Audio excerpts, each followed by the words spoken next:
Hi, everyone, and welcome to Sound Off with System One.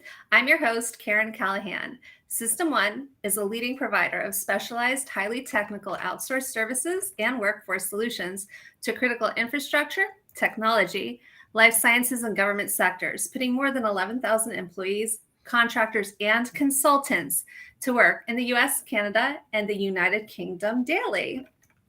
So please, while you're joining our broadcast, please drop us a note in the comments section.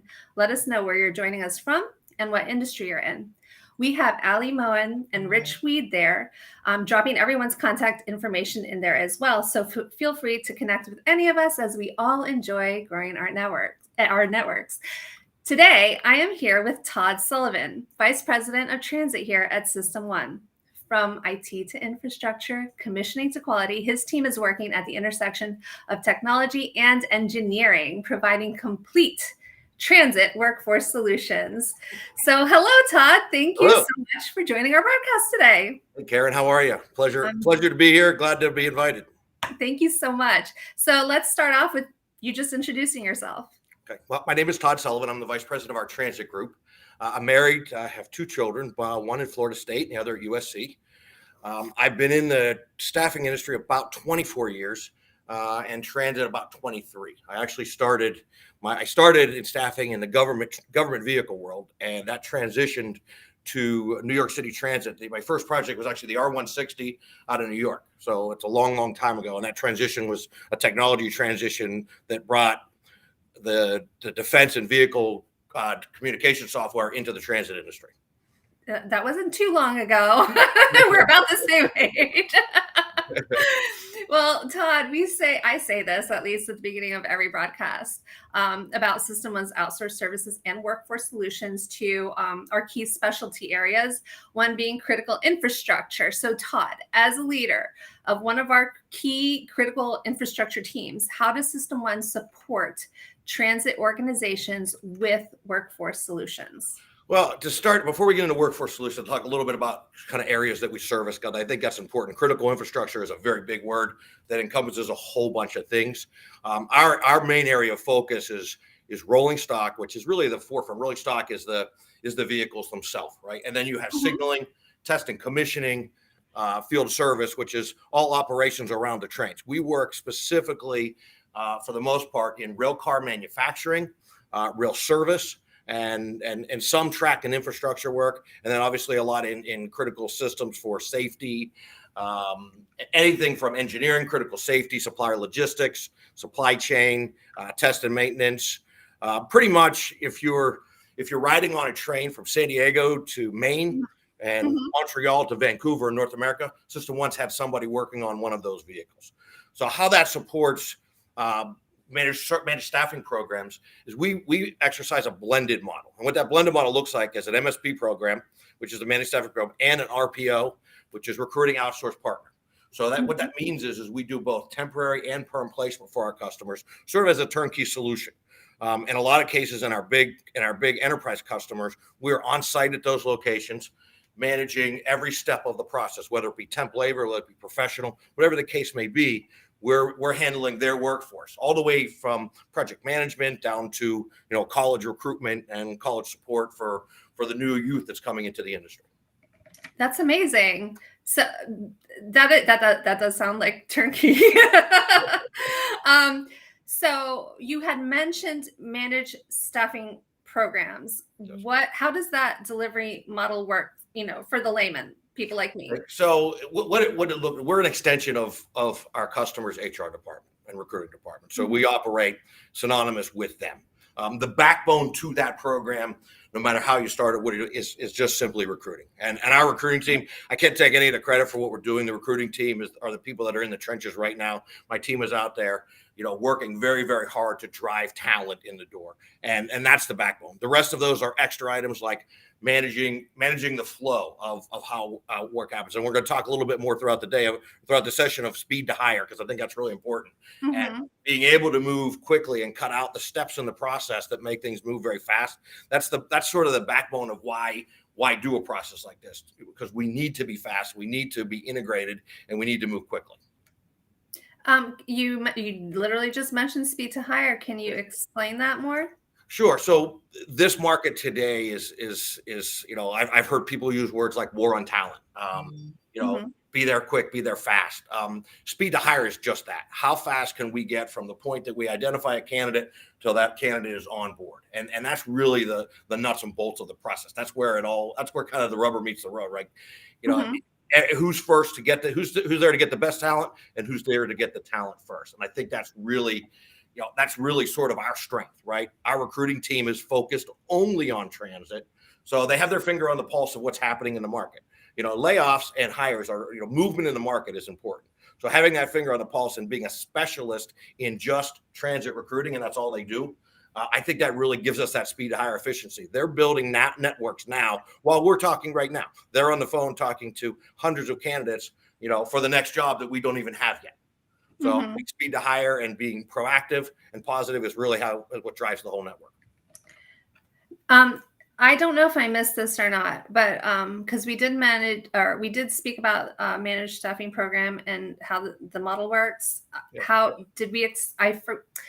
How does it overcome challenges? How do we help our clients overcome challenges? Well, as I mentioned, the available talent right now today is tough, and we're doing things today that we wouldn't do 5 years ago. Helping support the young talent coming into the market. For college students, we also do things like hiring events. In fact, we have one coming up here in Pittsburgh in the next few weeks. But those hiring events are mass marketing blitzes to uncover talent where we may not have looked traditionally. And that helps us bring that talent to the customer as a partner with them, and do live on-spot interview days where we actually interview and hire people in the same day. So again, back to speed to hire. How do we bring the talent to the customer the fastest way possible and the most efficient way possible? And these hiring events are fantastic. We've done quite a few of them, some of our large customers, and we've had huge success. It's a difference of hiring 10 people in a week and hiring 50 in 2 days. And that's wonderful. And that's good to know. So for anybody who's watching the broadcast who is interested, if you want to learn more about any upcoming events that we have, and any hiring events, please connect with Steve, and Steve can connect you to the right people and let you know about upcoming events. So again, you can either drop your contact information in the comments section, or just go ahead and copy paste the contact information that's being dropped by Allie and Rich right now. So thank you. So I'm sorry, I called you Steve. Todd. All right, I'll answer anything. Oh my gosh. Oh, I think I interviewed. Okay, I talked to too many people. So, so Todd, I asked this of a lot of the people that I interview on this broadcast.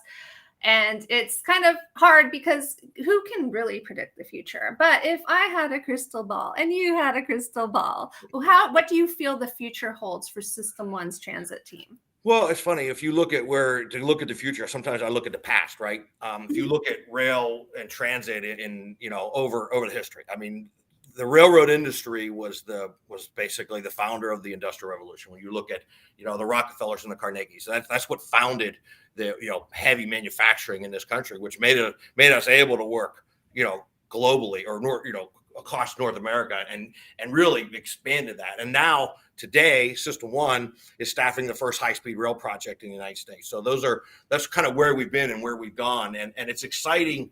As I mentioned earlier, and we talked about what we're doing with the young community, and getting the young community so involved so early and recruiting at that level. It's exciting to see how different technology is, and what's happened is that technology has become exciting.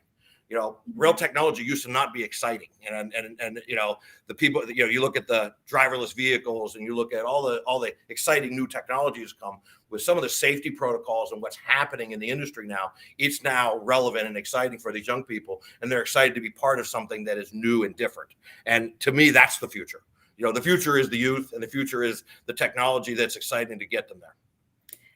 But it's so funny you say that, because it's the future, but it's our past also, because railroads played such a large role in the development of the U.S.